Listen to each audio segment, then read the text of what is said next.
నియమాలతో చేయాలి. అంతేగాని ఏదో పుణ్యం వస్తుందని ఆలయానికి వచ్చేయడం కాదు. వచ్చిన తర్వాత పద్ధతి ఉండాలండి. సాధారణంగా అప్పటి స్త్రీలకు చెప్పక్కర్లేదు, జుట్టుకు ముడి వేసుకోనిది భగవంతుడికి దండం పెట్టరాదు.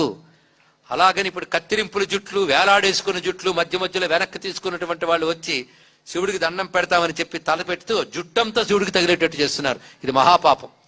నేను గతంలో కూడా ఇక్కడ చెప్పాం, మేము చెప్తూనే ఉంటాం, గాలిలో కలిసిపోతాయి. దాన్ని అమలు పరచాలనేటువంటి అధికార యంత్రాంగం ఉండాలి, అమలు పరిచేటువంటి చిత్తశుద్ధి ఉండాలి. ప్రస్తుతం అలాంటి వాతావరణం ఉందని నమ్మకంతో నేను చెప్తున్నాను.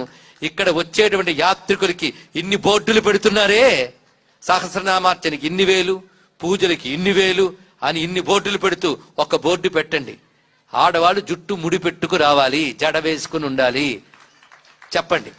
అలాగే వివాహితులైనటువంటి స్త్రీలకి కాలి మట్టెలు ఉండాలి.